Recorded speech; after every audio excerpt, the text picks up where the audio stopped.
Est-ce possible de désamorcer la crise politique au Togo? Pour répondre à cette question, il est important de prendre en compte les griefs entre les partis au théâtre togolais depuis le début de ce conflit né de la mobilisation du PNP, le Parti national panafricain. Les lignes ont quelque peu évolué car l'opposition historique s'est jointe à la lutte. Le PNP et son leader Tikpi Salifou Achadam réclament principalement la fin de la dynastie Yassingbe qui dirige le Togo depuis 50 ans. Mais aujourd'hui, ils sont 14 partis d'opposition au total à massivement mobiliser les Togolais dans les rues de Lomé ainsi que dans plusieurs autres villes du pays. Et pour Jean-Pierre Fabre, le chef de file de l'opposition, c'est du retour pur et simple à la Constitution de 1992 qu'il est question. Pendant ce temps, le projet de réforme constitutionnelle introduite à l'Assemblée nationale a accouché d'un vote aux 2/3, la faute sans doute au boycott de la totalité des partis d'opposition qui estiment que leurs amendements ont été rejetés par la majorité. Le test en conformité avec la Constitution en vigueur sera donc soumis à référendum, un vote populaire. Le retour pur et simple à la Constitution de 1992 est-il possible? Qu'est-ce qui explique le rejet par l'opposition du projet de loi introduit à l'Assemblée alors que la limitation à 2 du nombre de mandats du chef de l'État et l'instauration d'un scrutin à 2 tours sont prises en compte? En attendant de connaître l'épilogue de cette crise politique, opposition et pouvoir manifestent qui pour exiger ou appeler à la démission, qui pour appeler à la retenue et penser déjà au référendum devant entériner ou non le vote des députés. Togo, retour à la Constitution de 1992. Quelle légalité pour l'exigence de l'opposition? Ce sera notre thème central pour le débat du jour. Un débat qui s'installe juste après ceci.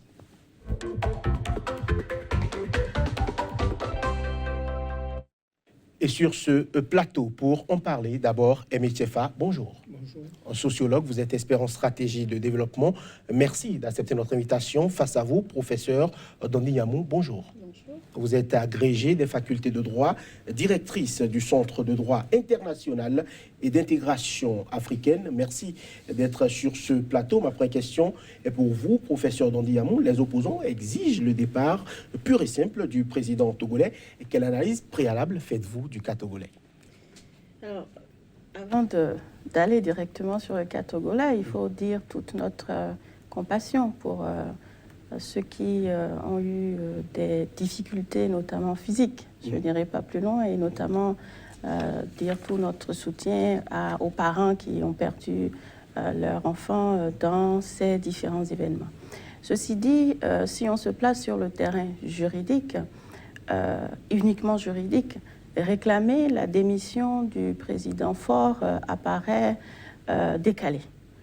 Demander la démission apparaît décalé parce que le président Faure a été élu, et bien élu, à plus de 58% de voix, donc une majorité claire qui s'est dégagée. Il a été élu conformément à la Constitution de 2002, donc il n'y a pas de raison que l'on demande sur le plan juridique sa démission si on n'est pas dans des situations où il y a des violations graves des droits de l'homme, si on n'est pas dans une situation où on est dans la non-reconnaissance des droits de l'opposition. Hein.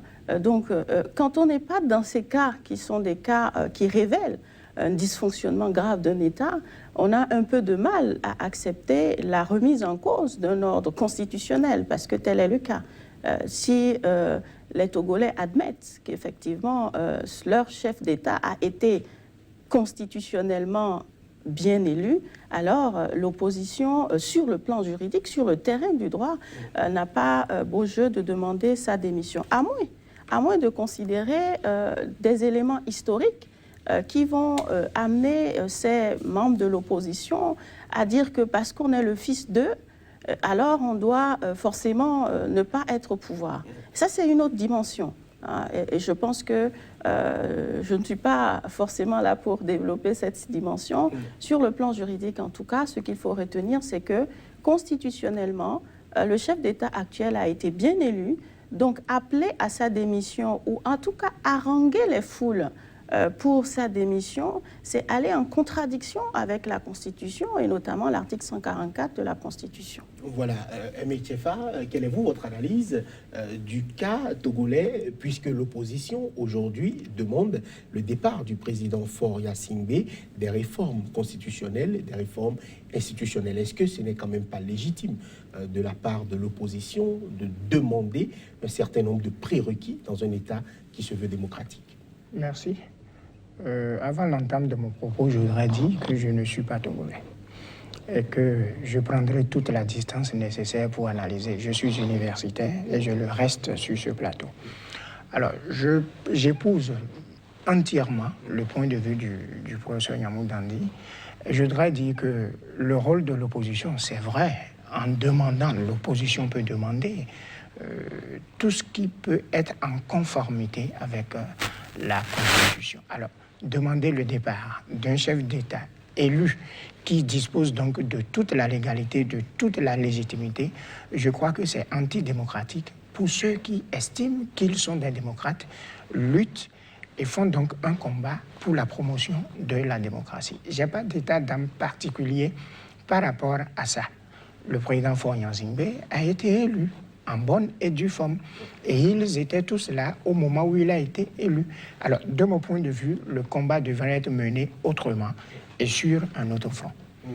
Pour qu'il soit pris au sérieux. Oui, mais les opposants estiment que ce n'est pas une très bonne élection, puisque on sait que le chef de file de l'opposition, Jean-Pierre Fabre, avait contesté les résultats issus de la dernière élection présidentielle. En Afrique, la plupart des élections sont contestées. Celui qui paie une élection conteste toujours cette élection. Et celui qui gagne estime que l'élection est bonne. Et ce n'est pas maintenant qu'il faut contester une élection qui est déjà passée. Ce n'est pas opportun. Voilà un peu. Et puis, il ne s'agit pas de trouver qu'il est le fils de telle ou telle personne, que leur clan ou leur famille a fait 50 ans au pouvoir. Du point de vue raisonnement, du point de vue démocratie, ce n'est pas pertinent. Et s'il mène la lutte avec cet argument, qui pour moi est un argument de façade, qui n'est pas suffisamment constitué, pertinent, il ne serait pas pris au sérieux. Professeur Dandi Yamou, l'opposition a annulé ses marches prévues mardi, mercredi et jeudi pour se consacrer à la visite aux populations éprouvées par les répressions. Ce sont leurs propos, je reprends mot pour mot. Le régime dénonce aussi des attaques contre ses militants et ses partisans. Dans ce cas, qui croire, puisque chacun essaye de tirer le drap de son côté? C'est sûr qu'il y a une guerre médiatique. Nous, on est au Bénin, on ne sait pas exactement ce qui se passe. On a quelques informations à la télé, mais je vous signale par exemple que quand on a parlé de la Grande Marche, moi je faisais partie des gens qui devaient aller au Togo, et puis je me suis dit... franchement, je n'ai pas envie d'aller dans ces circonstances-là. Mais il se fait qu'un de mes collègues, lui, y est allé et il m'a dit, je n'ai rien vu. J'ai vu quelques gens, mais tout s'est bien passé. Bon, je ne sais pas pourquoi, vous êtes à Cotonou et vous partez sur vos grands chevaux sur quelque chose d'extraordinaire qui se passe au Togo. Mais il n'en demeure pas moins que certaines revendications de l'opposition sont des revendications légitimes. Et je crois que depuis au moins 2013, le gouvernement togolais a essayé de prendre en compte ces revendications. C'est vrai, peut-être pas très tôt, parce que les différentes commissions pour les réformes constitutionnelles datent depuis 2014. Donc, ils ont rendu leur rapport il n'y a pas un mois.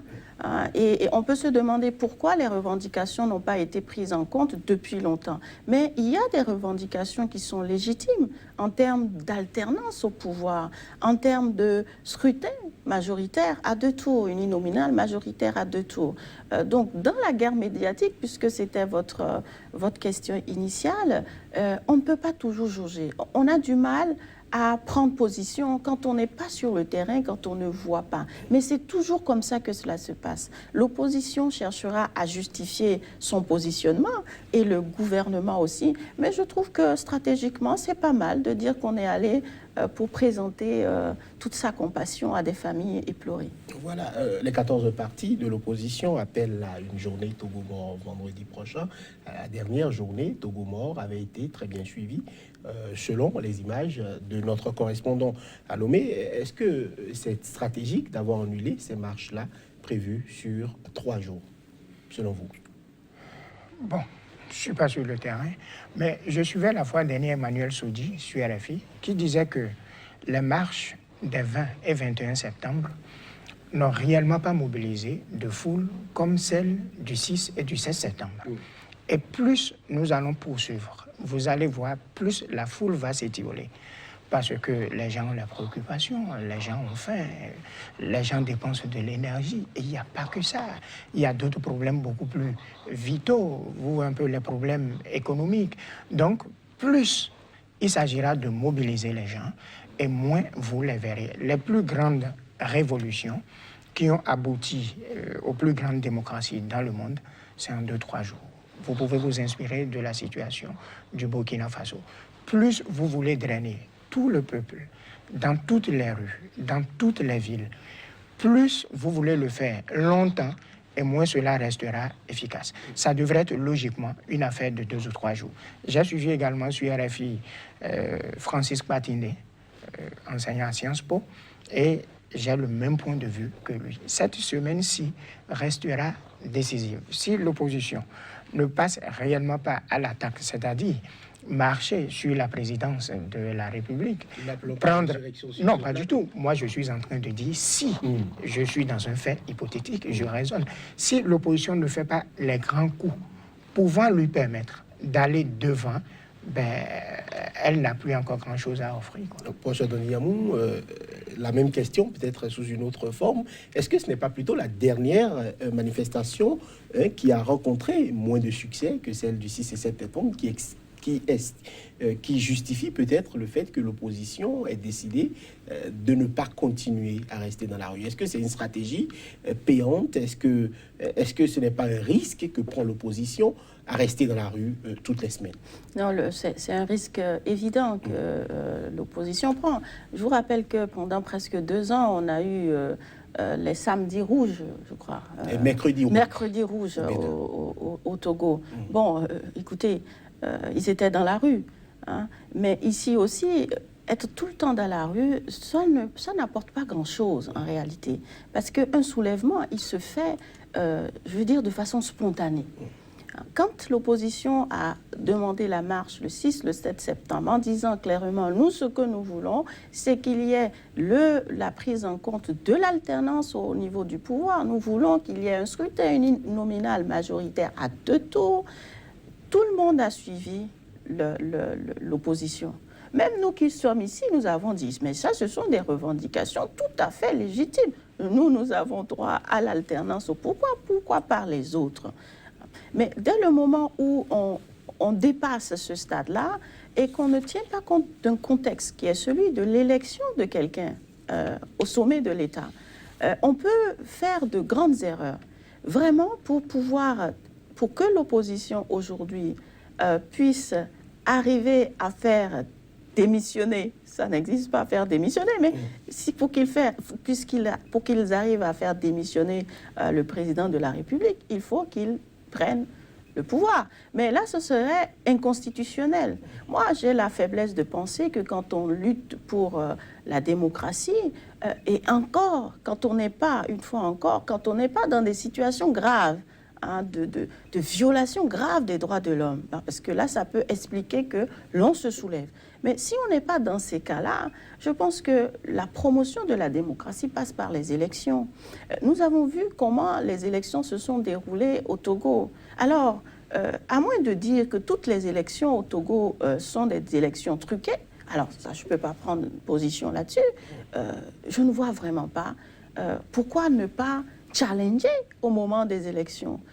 En 2014, l'opposition avait déjà réclamé à corps et à cri. L'opposition était déjà allée dans les rues pour réclamer justement les réformes constitutionnelles. En principe, la rançon aurait été qu'en 2015, le leader de l'opposition, Jean-Pierre Fabre, prenne le pouvoir. Il était à 35%. Et nous avons compris que, éventuellement, si on avait fait 2 tours, ça aurait peut-être permis de pencher la balance de son côté. Alors, il a contesté, c'est vrai, mais on ne peut pas négliger le fait que pour gagner le pouvoir, il faut une alternance régulière. C'est comme ça que les grandes démocraties se bâtissent. Ce n'est pas à coup de remise en cause dans la rue du système constitutionnel en place. C'est en consolidant le système constitutionnel en place. Et encore une fois, dans un contexte où, manifestement, je n'ai pas de preuves là-dessus, en tout cas, manifestement, il n'y a pas des violations graves des droits de l'homme, des violations massives des droits de l'homme au Togo. Donc, stratégie pour stratégie, aujourd'hui, il me semble que l'opposition, soit elle va au bout de sa logique et on va assister à des conséquences graves pour le peuple togolais en termes de vie perdue, en termes de bataille sur le champ social. Et ça, je pense qu'à un moment, on doit éviter d'être jusqu'au boutiste, en fait, pour arriver à trouver le juste milieu dans le fonctionnement d'une démocratie. Ou soit, eh bien, on utilise les voies qui sont les voies constitutionnelles, on va passer au référendum, on va voir ce que le référendum va être et on va appliquer les règles telles qu'on les connaît depuis le début. Concernant la mobilisation de l'opposition, on sait qu'il y a au moins 4 personnes qui sont mortes depuis le début de cette mobilisation à l'initiative du PNP, le Parti national panafricain. Beaucoup estiment que ce sont dans les endroits réputés fiefs du PNP qu'il y a eu beaucoup d'échauffourées, notamment avec les symboles de l'État. Est-ce qu'il y a quelque chose qui explique cela, selon vous, Metiefa? Je ne sais pas si vraiment il y a eu 4 personnes qui sont mortes. Ben, je sais aussi que... Bon, selon les chiffres officiels. Bon, selon les chiffres officiels. Il y a aussi le gouvernement qui accuse le PNP de tirer sur des manifestants. Tout à fait. Pour faire porter le chapeau donc, au gouvernement. Ça, c'est un fait. Mais il y a un autre fait aussi important. Disons, Tipi Atchadam, jusqu'à un passé récent, on ne le connaissait pas. Qui est là derrière lui, il faut aussi chercher à comprendre ça. Et puis, ce qu'il est en train de faire... C'est un jeune parti, c'est peut-être ce qui explique cet engouement, puisque c'est plus ou moins connu de la scène politique togolaise, et il a pu aller au contact de ses mandants, de la population, son message est passé, il a réussi à mobiliser. Oui, la preuve, toute l'opposition a décidé de le rallier. Oui, il faut varier un peu l'analyse, c'est-à-dire si on ne le connaissait pas et il a ce succès, bon, on peut comprendre que les gens sont fatigués de ce qui est ancien et que le neuf, ça les intéresse plus. Mais dans le même temps qu'il a derrière lui. Alors, vous pensez qu'il vient du néant? En politique, on ne le connaissait pas. Dans un pays comme le Togo, vous voyez un peu. Et puis, son mouvement est allé jusqu'à porter des coups vraiment importants au cœur du pays Tchokossi, par exemple, dans l'extrême nord, à Mango, ou au cœur du pays Kotokoli, vous voyez un peu, par rapport à la dynamique ethnique, par rapport à la dynamique socio-anthropologique et par rapport à leur réalité sociopolitique, c'est quasiment impossible que vous sortez du néant. Il a forcément quelqu'un derrière lui, ou il a forcément des puissances derrière lui, que je ne connais pas. On peut raisonner dans ce sens.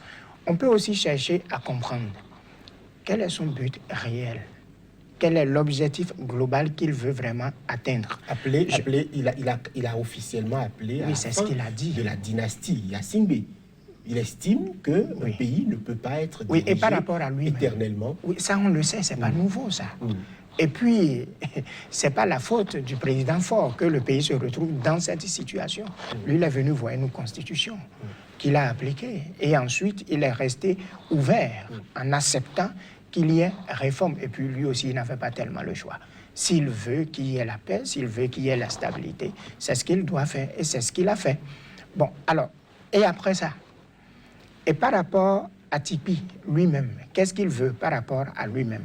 Ce sont des questions qu'il ne faut pas laisser en rade parce que, de mon point de vue, elles sont suffisamment importantes pour qu'une analyse, surtout celle du jeu des acteurs, soit réellement menée pour que le phénomène soit bien compris. Dans Niamou, on a par exemple assisté à la coupure de l'Internet mobile sur plusieurs jours au Togo. Est-ce que ce n'est pas quand même une stratégie des temps immémoriaux? On a l'habitude de le constater en République démocratique du Congo, dans des pays où il il y a quand même des dénis de droit. Est-ce que c'est une stratégie payante pour le Togo aujourd'hui d'empêcher les gens d'avoir accès à l'information? Je ne sais pas si c'est une stratégie payante. Moi, pour ma part, c'est quelque chose que je regrette parce que l'accès à l'information est capital de nos jours. Donc, que ce soit au Bénin, au Togo, en RDC, en France, tout ce qui contribue à empêcher d'accéder à l'information ne peut pas être cautionné. Donc là-dessus, stratégie ou pas stratégie, pour moi, ce n'est pas cautionnable. Maintenant, je crois que la dimension qu'évoquait, j'allais dire mon contradicteur, mais ce n'est pas tout à fait le cas, sur la présence de Tipi Achadam est importante.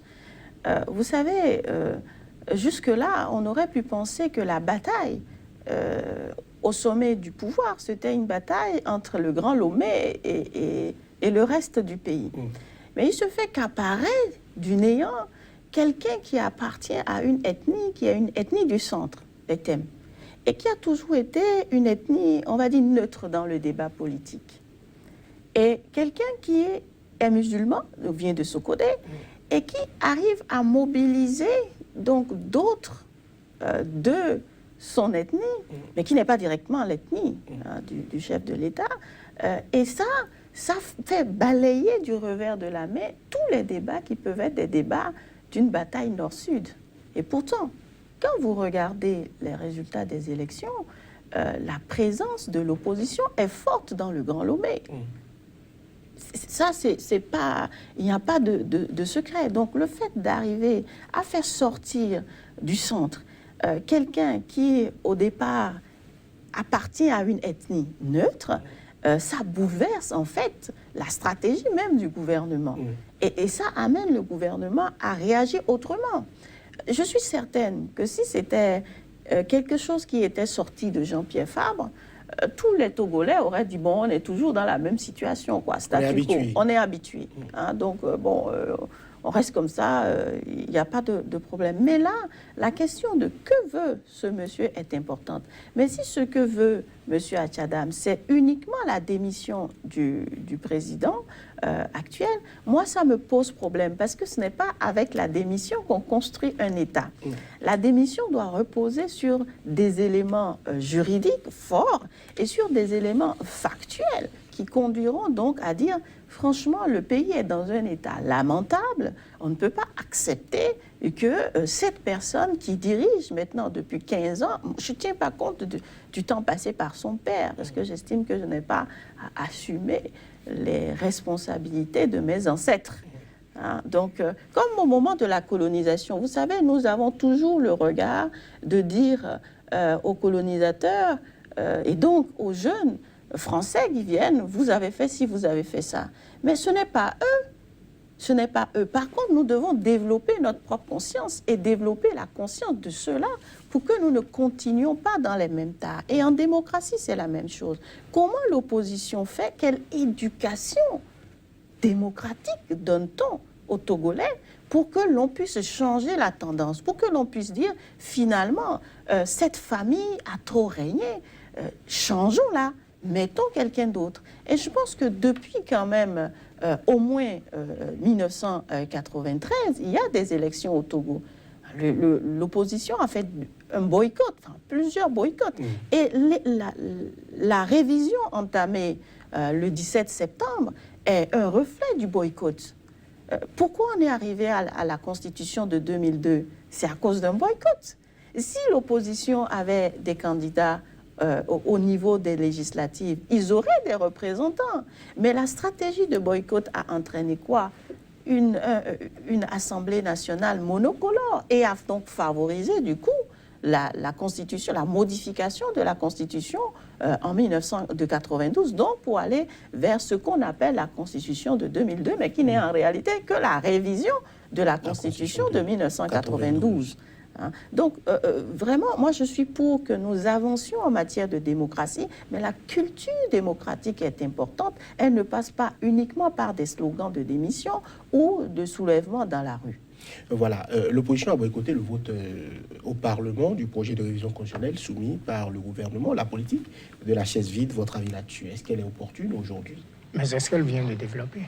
C'est-à-dire, à chaque fois que lorsqu'il s'agira de défendre des positions, des points de vue ou des perceptions, vous faites la politique de la chaise vide, c'est la position contraire à la vôtre qui prospère. Mais pourquoi rester si ce que vous demandez n'est jamais pris en compte? C'est parce que vous allez demander la même chose pendant des années que vous finirez par avoir raison.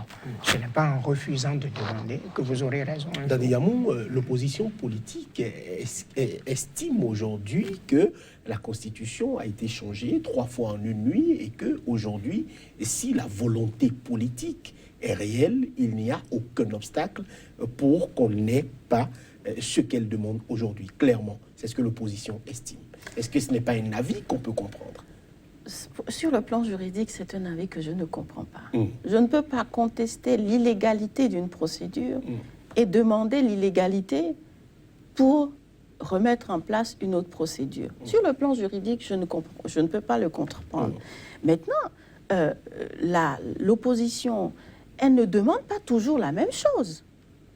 Il y a une variation, en fait, dans la demande de l'opposition. Nous avons suivi l'opposition quand elle a dit « Nous voulons que le mandat présidentiel soit limité. Nous voulons qu'il y ait un scrutin majoritaire à deux tours. » Nous voulons le vote des Togolais de l'étranger. Les Togolais de l'étranger, de la diaspora de façon générale. Mais la révision qui a été proposée répond à tous ces critères-là. Non, pas tous. Les Togolais de la diaspora ne sont pas pris en compte pour le moment. Pour le moment, mais attendez, on n'arrive pas à faire voter des gens à l'extérieur aussi facilement. C'est des moyens, dites-moi. On peut bien dire les Togolais de l'étranger vont voter. Mais est-ce qu'on a les moyens? Est-ce qu'on a recensé ces Togolais de l'étranger? Ces Togolais qui parfois n'ont même plus voulu reconnaître leur nationalité, à juste titre, parce qu'ils ont été blessés pour certains d'entre eux. Ils ont été victimes du régime. Donc, à certains moments, ils se sont éloignés, encore là, légitimement, de leur nation. Donc, ça veut dire que sur le plan administratif, c'est des gens que vous n'allez pas retrouver tout de suite. Comment allez-vous faire la différence entre moi, si je viens vous dire je suis togolaise, avec un petit accent, et quelqu'un d'autre à l'étranger? Il faut avoir tout le système et administratif et financier pour le faire. Ça ne se fait pas en un jour. Mais au moins sur les deux revendications principales, la limitation du mandat et le scrutin majoritaire à 2 tours, ce sont des éléments qui ont été acceptés, qui sont dans le projet de loi qui a été adopté. Alors, ce projet aurait dû être adopté en une seule fois à la majorité des 4/5. Et la question aurait été réglée. C'est-à-dire que à la prochaine élection, on saura clairement que au Togo, les mandats sont limités à 2. Au Togo, c'est un scrutin uninominal majoritaire à 2 tours. Et en plus, de façon exceptionnelle dans l'Afrique de l'Ouest, on a décidé de limiter le mandat des députés. Ce qui est quelque chose d'important et de génialissime dans l'alternance politique. Vous vous rendez compte? Les députés, désormais, ne pourraient plus faire que 2 mandats. Alors, au 17 septembre, on aurait dû avoir déjà la Constitution adoptée. Là, non. Alors, l'opposition fait sa stratégie. Moi, sur le plan juridique, je pense simplement que le résultat des courses, c'est qu'il faut aller vers le référendum. Et la majorité présidentielle a adopté à la majorité des 2 tiers. Ils n'ont pas le choix, ils ne peuvent pas aller au 4/5.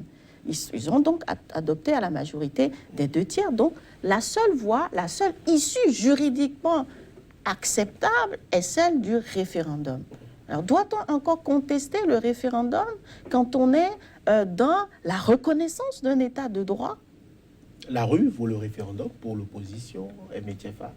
Non, ils iront au référendum. C'est aussi simple que ça. L'opposition estime qu'elle a déjà fait son référendum dans la rue. En quoi faisant? en marchant et en Non, démontrant. vous savez qu'un référendum, c'est une élection en bonne et due forme et comprend un certain nombre de dispositions. Et on sait ce qu'on est en train de faire. Et on sait le test sur lequel on aura à se prononcer. Mais Tiefa, Ce serait de la blague que de raisonner l'alinéa comme ça. 2 de l'article 59 dispose que nul ne peut faire plus de 2 mandats. Eh bien, l'opposition estime que le retour pur et simple à la Constitution de 1992 devrait disqualifier le président Faure. Non, ils savent qu'ils sont en train de blaguer. La loi n'est pas rétroactive chez nous, au Bénin. Enfin, puisque en fait, c'est parti d'ici. En 90, tout ce qu'on a fait, ils l'ont fait. Bon, ben, il n'y a pas eu même succès chez nous. Imaginez que, au thème de notre conférence nationale, on s'était arrangé habilement pour mettre des dispositions comme quoi le général Mathieu Kérékou ne pourrait pas être candidat. Vous pensez qu'on aura la paix relative qu'on a aujourd'hui, la saine émulation que vous observez dans notre démocratie? Cela n'allait pas exister. La loi est simplement générale, elle n'est pas impersonnelle. Et si l'opposition doit pouvoir faire des avancées, parce que le voyage de 1000 lieues commence par un pas, et en 2 ou 3 années, ou disons en quelques mois, vous ne pouvez pas rattraper ce que vous avez perdu en 50 ans. Alors, il faut faire de petits pas vers le succès pour comprendre que ce sont les petits ruisseaux qui font les grandes rivières.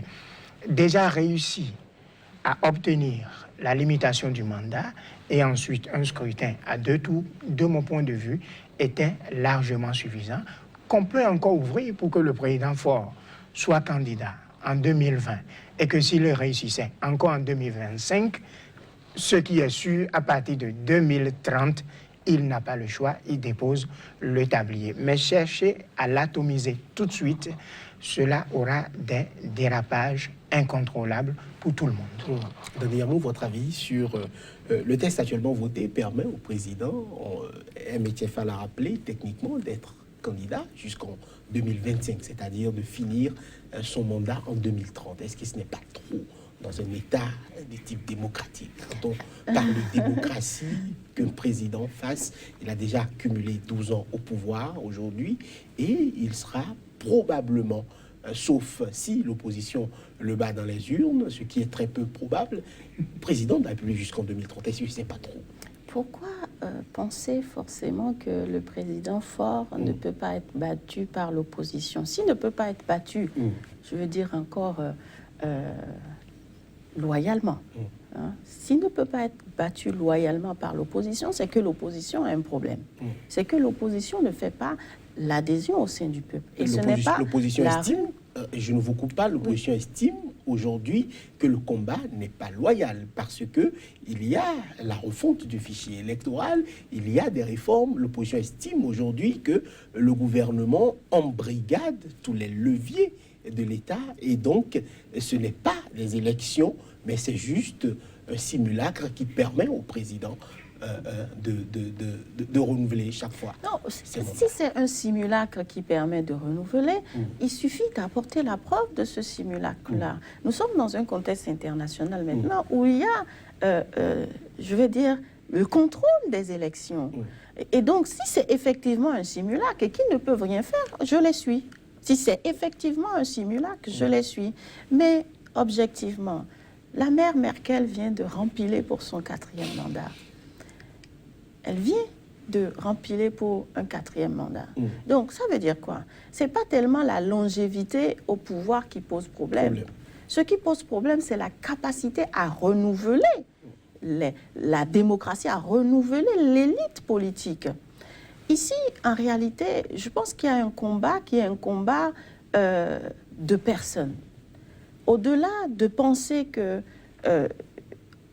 on va laisser le président Faure rester jusqu'à 30 ans, il faut se demander si ce qu'on veut pour l'avenir, ce n'est pas qu'il n'y ait plus quelqu'un qui puisse faire 2 mandats, plus de 2 mandats. Est-ce que ce n'est pas ça le vrai problème? Je ne veux plus qu'il y ait quelqu'un qui fasse plus de 2 mandats. Pourquoi, tel que rédigé, l'article 59 ne convient pas à l'opposition? Dans la rédaction de 1992, il y a le petit bout de phrase, en aucun cas. En aucun cas, nul ne peut exercer plus de 2 mandats. Alors, l'idée de l'opposition, en tout cas ce que nous retrouvons dans les éléments de l'opposition, c'est de dire que en aucun cas, ça voudrait donc dire que dès que le texte constitutionnel est adopté, le président actuel ne peut pas se présenter. Je crois qu'on occulte un élément fondamental qui est celui de la rétroactivité, le principe de rétroactivité qui veut simplement dire que la loi ne peut prédire que pour l'avenir. Le principe de rétroactivité, c'est vrai, connaît quelques exceptions. La principale exception, c'est celle qui concerne les lois pénales douces. C'est-à-dire que, de façon générale, vous avez le vol qui fait l'objet d'une incrimination de 5 ans de prison. Du jour au lendemain, le législateur décide de passer à 3 ans de prison. Alors, vous allez pouvoir en bénéficier. Mais la prévisibilité, la sécurité juridique fait que ce que vous avez acquis avant, on ne peut pas vous le remettre en cause. Et c'est même lié consubstantiellement à l'idée de l'homme. L'homme a accepté de donner sa part à la loi pour qu'il puisse prévenir, pour qu'il puisse prédire. Il ne faut pas que du jour au lendemain, on lui enlève sa liberté. Jusque-là, de façon schématique, la liberté qui existait, c'est que le président actuel a le droit de faire de façon illimitée des mandats. Ce qu'on peut penser, c'est qu'en rajoutant le « en aucun cas », sans que ce soit la vérité révélée, mais ce qu'on peut penser, c'est qu'en aucun cas, si on avait adopté avec la formule « en aucun cas », on se dise, à partir de maintenant, le président fort sait qu'il ne peut pas faire 2 mandats. Donc le mandat qu'il est en train de faire comptera pour un mandat, même si c'est un demi-mandat. D'accord? Et donc, du coup, il ne pourrait se présenter qu'une seule fois. Donc en 2020. Donc en 2020. Hein. Mais c'est une façon d'interpréter le « en aucun cas » qui peut rencontrer la non-adhésion du principe de non-rétroactivité, à moins qu'il y ait un accord politique. Alors, je pense qu'en droit, on a toujours des grands principes, mais on peut décider d'innover. Mais pour innover, on ne peut pas faire un pacte qui va lier tout un État sans consensus. On ne peut pas faire un pacte en brimant les uns, en cherchant à écraser les autres. Ça veut dire que le pacte ne tiendra pas. C'est d'ailleurs la révélation de la Constitution de 1992.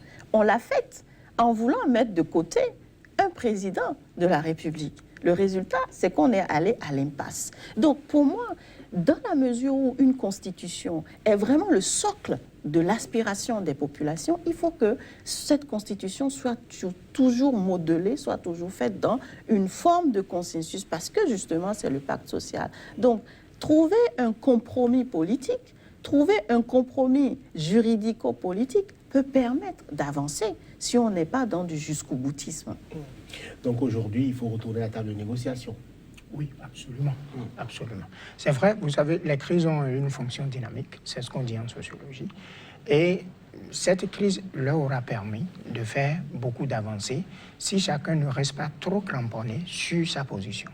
Aujourd'hui, conformément à l'article 144 de la Constitution actuelle, c'est le référendum qui s'impose. Quelle suite y voyez-vous, Aimé Tchefa? Si en l'état, au jour d'aujourd'hui, ils allaient au référendum, bon, je ne suis pas un voyant à l'aune d'une boule de cristal, je ne sais pas la position qui triompherait, mais je crois que si il y a la limitation du nombre de mandats à 2 et l'élection à 2 tours de scrutin, et que cela soit suffisamment expliqué au peuple, certainement il adhérerait. Certainement.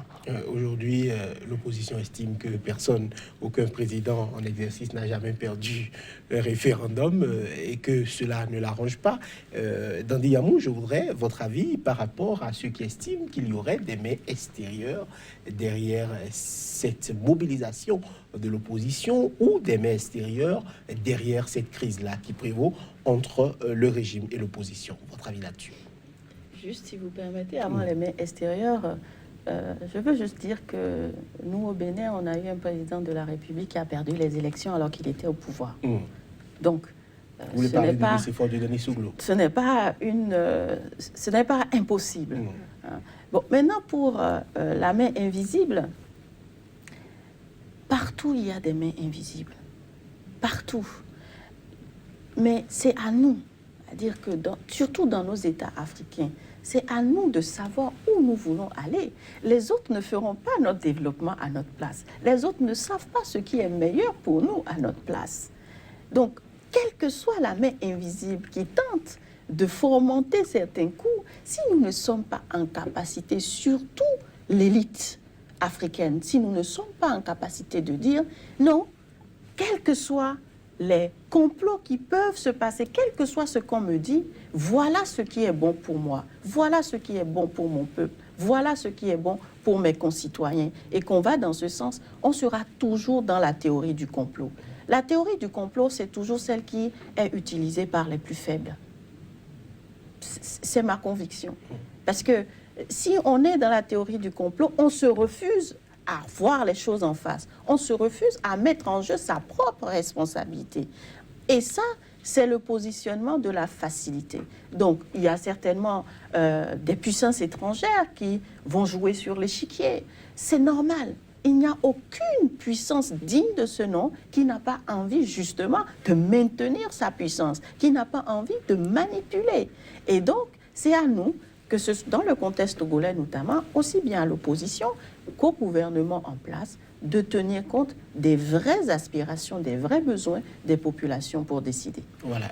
Non, je trouve que le problème est un peu plus complexe. Quand nous parlons de la géostratégie internationale, écoutez, nous n'avons colonisé personne. Nous avons été colonisés. Et ceux qui nous ont colonisés sont encore au pouvoir. Et ce qui n'est pas admissible chez eux est admissible chez nous. Et chez nous, il y a plus d'analphabètes que chez eux. Alors, quand vous analysez ce contexte-là, il n'est pas favorable à ce que, disons, la petite élite intellectuelle que nous avons, où 90% des membres de cette élite ont leur nationalité à eux, ce n'est pas évident que cette élite-là puisse mener une action qui ait de l'impact sur le peuple directement. Dès lors, c'est comme eux, ils s'entendent sur le dos du peuple. C'est ça la vérité.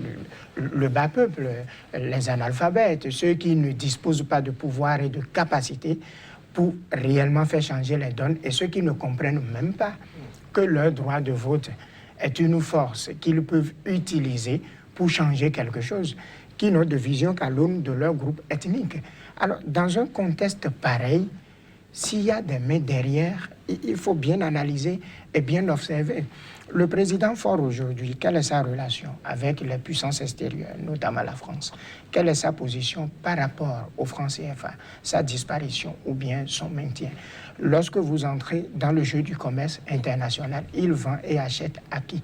Ce sont des questions importantes qu'il faudrait élucider pour comprendre donc dans quel sens et dans quelle direction le vent est en train de souffler. Voilà, plusieurs personnalités se sont mêlées au débat, notamment Olusegun Obasanjo, ancien président du Nigeria. John Jerry Rawlings du Ghana aussi s'est mêlé au débat. L'ancien président nigérien a estimé que le président devrait prendre la mesure de la mobilisation populaire. Il a rajouté, je peux dire, je crois qu'il a dû épuiser toutes les idées qu'il a pu avoir en termes de développement, sauf s'il y a quelque chose de nouveau à nous apprendre. Votre réaction par rapport... Non, c'est une réaction d'un ancien chef d'État dont nous ne pouvons pas non plus affirmer que toutes les actions ont été les actions les plus belles pour le continent. Ceci dit, je ne suis pas pour que le président Faure s'éternise au pouvoir. Je suis sur le débat juridique en lui-même. Est-ce que oui ou non, le président Faure a été bien élu au regard de la constitution du Togo? Si oui, je n'ai pas, moi, en tant que juriste, le droit de dire qu'il doit démissionner.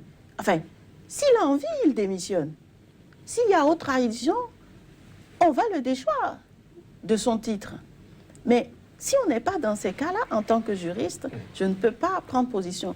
Ceci dit, sur le plan sociologique, oui, on peut penser que, oui, ça fait déjà 15 ans qu'il est là.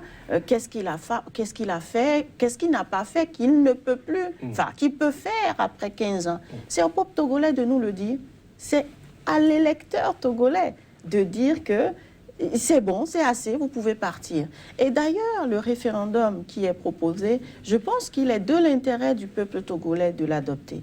Parce qu'on met en place définitivement, en tout cas dans la Constitution, l'idée qu'il y aura l'alternance. On met en place l'idée qu'il y aura l'élection présidentielle sur la base d'un scrutin uninominal majoritaire à 2 tours. Ça veut dire que si l'opposition est vraiment unie, que les éléments qu'on a rencontrés actuellement dans la rue sont véritables, aux prochaines élections, ils sont en capacité de trancher. Si ce n'est pas un mouvement éphémère, ils sont en capacité de trancher. Et enfin, il y a cette limitation à 2 du mandat des députés. Ça veut dire que si on fait un vrai travail d'éducation au sein de la population, cette élite qui semble être une élite aux couleurs de l'UNIR changera. Donc, soyons dans cette logique-là de la démocratie, du renforcement de la démocratie et du respect des institutions. Je voudrais commenter un peu les propos du président Obasanjo. Bon, pour finir rapidement. Regardez, qu'est-ce que Poutine a encore à faire en matière de développement? Qu'est-ce que Merkel a encore à faire en matière de développement? Alors, c'est pour dire que le chantier du développement est un chantier tout à fait ouvert. Il y a toujours quelque chose à faire. Pour celui qui connaissait le Togo, je crois que le président Faure a fait quelque chose de formidable. Pour celui qui connaissait ce pays, qui allait là-bas, il a su écraser le RPT, créé en 69, il a su apporter l'UNIR, il a su ouvrir le pays, il a su offrir un cadre pour que les gens puissent critiquer et pour qu'ils puissent écouter des points de vue. En matière de développement, je crois qu'il a apporté quelque chose. Le pays est en chantier, il y a des choses qui bougent. Toutefois, il a compris que le pouvoir n'est pas à son père. Le pouvoir est au peuple togolais et c'est lui seul qui est souverain et qui aura à se prononcer sur son avenir. C'est ce qu'il faut retenir de fondamental. Et je crois que le président Faure a intérêt à le comprendre et il a donné des signaux comme quoi il a compris. Merci. Le secrétaire général de l'ONU, Antonio Guterres, a lui appelé le gouvernement et tous les acteurs politiques à s'engager dans un dialogue constructif. Était sur ce plateau, donc, Emetiefa, sociologue expert en stratégie de développement, face au professeur Dandiyamou, agrégé des facultés de droit, directrice du Centre de droit international de fédération africaine. Messieurs, madame, merci d'avoir été des nôtres. À très bientôt sur SICA.